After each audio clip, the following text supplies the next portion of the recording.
সন্তান যদি আপোনাৰ পৰা আঁতৰি গৈছে তাক আপুনি কেনেকৈ গম পাব? কেনেকৈ গম পাব? কেতিয়াবা যদি আপুনি দূৰৰ পৰা নিৰীক্ষণ কৰিছে, মই প্ৰথমটো সহজ উপায় দিছোঁ। যদি কেতিয়াবা দূৰৰ পৰা আপুনি মন কৰিছে আপোনাৰ সন্তান আপোনাৰ পৰা আঁতৰি গৈছে, তাৰ লক্ষণবোৰ কেনেকুৱা হ'ব জানেনে? লাহে লাহে আপোনাৰ সন্তানে আপোনাৰ পৰা কথা লুকুৱাবলৈ আৰম্ভ কৰিছে। ধৰক দুজন বন্ধুৰ সৈতে কথা পাতি আছে, আপুনি হঠাৎ গৈ তাত ওলালে, কিন্তু আপোনাৰ ল'ৰাই কথা পাতিবলৈ বন্ধ কৰি দিব। হঠাৎ মোবাইলটো চাই আছিল, আপুনি গৈ কোঠাটোত সোমালে, কিন্তু ফোনটো পটককৈ ঢাকি দিব।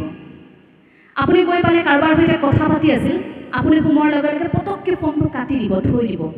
আপুনি কাইলৈকে তেওঁৰ ফোনটো দেখি আছিল, তেওঁ মোবাইলত কি চাই কি কৰিছে, কিন্তু আপুনি গম নোপোৱাকৈ আপোনাৰ সন্তানে তাত এটা পাছৱৰ্ড লগাই দিছে, আপুনি খুলিব নোৱাৰাকৈ। ক'ৰবালৈ গৈছে, আপোনাক কোৱা নাই, কিন্তু গম পাইছে দীঘলীয়া সময় বন্ধুবৰ্গৰ সৈতে কথা পাতে, কিন্তু আপোনাৰ সৈতে কেৱল কথা নাপাতে। তেতিয়াই আপুনি গম পাব যে আপোনাৰ ছোৱালীজনী বা আপোনাৰ ল'ৰাটো আপোনাৰ বুকুৰ পৰা লাহে লাহে আঁতৰি গৈছে। কিয় আঁতৰি গৈছে জানে? যে ক'ৰবাত আপোনাৰ প্ৰতি সেই বিশ্বাসটো এতিয়া নাই। হয়তো এই বুলিও ভাবিছে যে এই কথাষাৰ যদি মই মোৰ মাক কওঁ, এই কথাষাৰ যদি মই মোৰ দেউতাক কওঁ, হয়তো নুশুনিব পাৰে, কিন্তু মোৰ বন্ধুজনে শুনিব।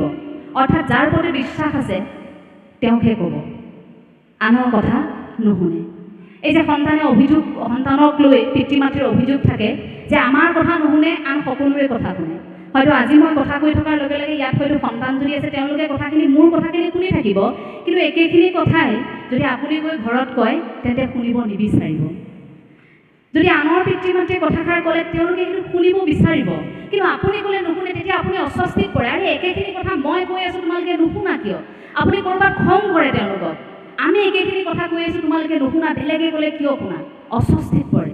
তাৰ কাৰণটো সেইটোৱেই যে আপুনি ক'ৰবাত আপোনাৰ সন্তানৰ বিশ্বাসক জয় কৰিব পৰা নাই।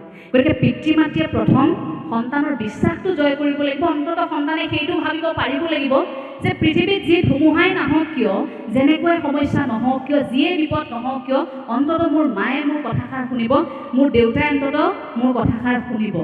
সেই বুলি অন্ততঃ সন্তানে ভাবিব পাৰিব লাগিব।